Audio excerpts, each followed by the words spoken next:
আসসালামু আলাইকুম প্রিয় নবম দশম শ্রেণীর শিক্ষার্থীরা।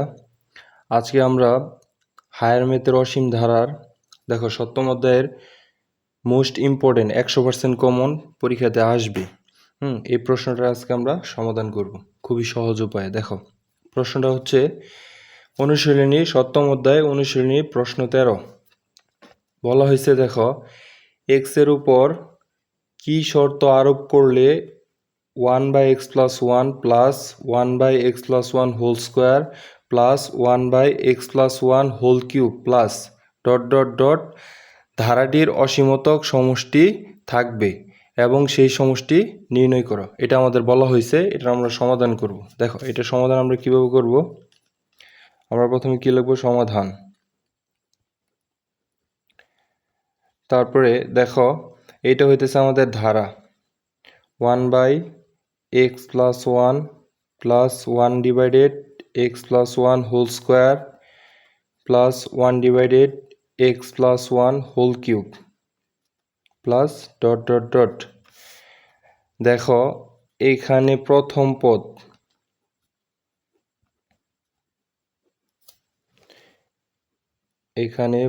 পদ a সমান যেটার বলা হয় প্রথম পদ, এটা হচ্ছে দ্বিতীয় পদ, এটা হচ্ছে কি তৃতীয় পদ। প্রথম পদ a ইকুয়াল টু কত?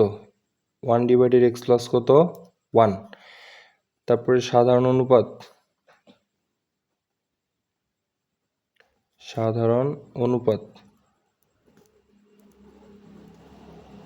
সাধারণ অনুপাতটি কি দ্বারা প্রকাশ করা হয়? r দ্বারা। সূত্র কি? দ্বিতীয় পদ ভাগ প্রথম পদ। দ্বিতীয় পদ কি? 1 divided x plus 1 whole square divided প্রথম পদ হচ্ছে 1 ডিভাইডেড x প্লাস 1। একটু খেয়াল করো, আমাদের লবে উপরে 1 divided x plus 1 whole square মানে এটা কয়বার আছে? দুইবার। নিচে আছে একবার। দুইবারে একবার দ্বারা কাটলে সেম জিনিস আরেকবার থেকে যায়। 1 ডিভাইডেড x প্লাস 1 দুইটারে একটা দ্বারা কাটলাম, উপরে একটা থেকে যায়। বুঝে গেছে? ধারাটি অসীমতক সমষ্টি থাকবে। শর্ত বলছে কি শর্ত আরোপ করলে? তাহলে ধারাটির অসীমতক সমষ্টি থাকবে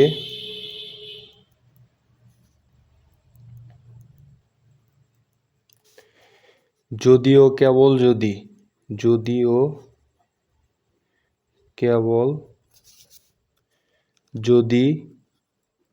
-1 এর চাইতে r এর মান বড় এবং 1 এর চাইতে r এর মান ছোট, এই শর্ত মেনে চলে।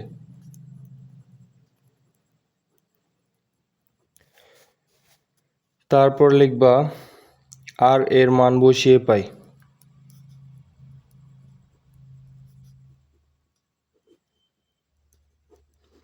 r এর মান কোথায় বসাবা? এই যে এটাতে বসাবা, এই শর্ততে বসাবা। -1 এর জায়গায় কি দিবা?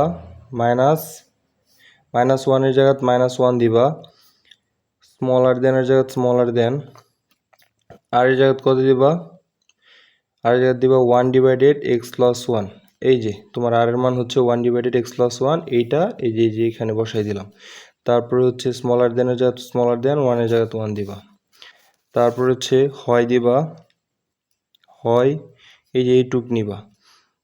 একবার এই অংশটুক নিবা, এই দুইটা অংশ, আবার এই দুইটা অংশ নিবা। প্রথমে হচ্ছে -1 স্মলার দেন 1 ডিভাইডেড x প্লাস কত? 1।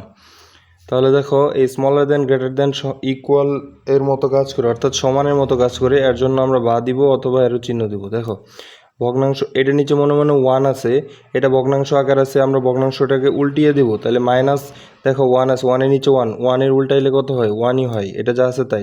ভগ্নাংশ উল্টা দেওয়ার সাথে সাথে চিহ্নটা পরিবর্তন হয়ে যাবে। স্মলার দেন আছে, এটা কি হয়ে যাবে? Greater than. তাহলে এটা উপরে চলে যাবে, x প্লাস 1 উপরে চলে যাবে, নিচে চলে যাবে 1 এর কোনো কি নাই? দাম নাই। +1 এই পাশে আসলে কি হবে? -1। এই যে -1, এই গ্রেটার দেন এর জায়গায় গ্রেটার দেন, x এর জায়গাতে x। তারপর হচ্ছে -1 কত হয়? -2 গ্রেটার দেন কত? x। অর্থাৎ x এর মানটা -2 এর চাইতে কি হইতে হবে? ছোট হইতে হবে। এখন লিখবো অথবা দিয়ে এই যে এটুক নিবা, 1 ডিভাইডেড কত? x প্লাস কত? 1।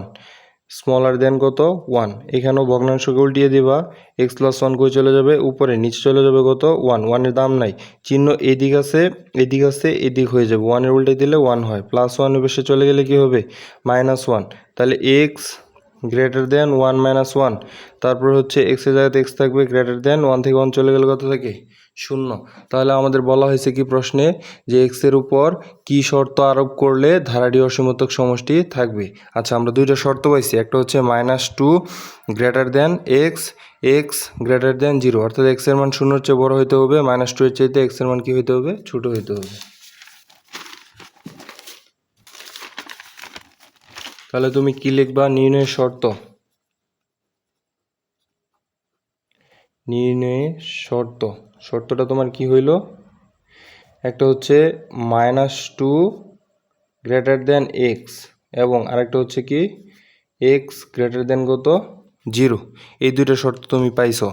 এখন সেই সমষ্টি নির্ণয় করতে বলছে, তাহলে সুতরাং এস অসীমতক ইনফিনিটি সমান সমান সূত্র কি a ডিভাইডেড 1 মাইনাস আর, অসীমতক সমষ্টির সূত্র, এর জায়গায় কত বসাবো 1 ডিভাইডেড, দেখো আমাদের a এর মান কত 1 divided x plus 1, 1 divided x plus কত 1 ডিভাইডেড 1 এর জায়গায় 1 থাকবে, মাইনাসের জায়গায় মাইনাস, আর এর জায়গায় কত বসাবো 1 ডিভাইডেড এক্স প্লাস কত 1, তারপরে হচ্ছে 1 ডিভাইডেড এক্স প্লাস 1 এর জায়গায় 1 ডিভাইডেড এক্স প্লাস 1 থাকবে, নিচে দেখো এখানে লসাগু যাবে, লসাগু কত যাবে এক্স প্লাস 1 লসাগু গেলে এক্স প্লাস 1 আর 1 গুণ করলে কত হয় এক্স প্লাস 1, মাইনাসের জায়গায় মাইনাস থাকবে, এক্স প্লাস 1 চলে গেলে কত থেকে 1, প্লাস 1 মাইনাস 1 কি যাবে কাটা যাবে, তারপরে হচ্ছে কি থাকবে 1 ডিভাইডেড এক্স প্লাস কত 1, দেখো এই ভাগটা কি হয়ে যাবে গুণ হয়ে যাবে, এক্স প্লাস 1 কই চলে যাবে উপরে চলে যাবে, আর এখানে শুধুমাত্র এক্স থেকে কই চলে যাবে নিচে চলে যাবে, এটা কাটা, তাহলে থাকে কত 1/x, আমাদের অসীমতক সমষ্টি কত 1/x। এই হচ্ছে অঙ্ক। আশা করি সকলে বুঝতে পারছো, বাসায় সকলে খুব সুন্দর করে প্র্যাকটিস করবা, ইনশাল্লাহ সবাই পেরে যাবো। আসসালামু আলাইকুম।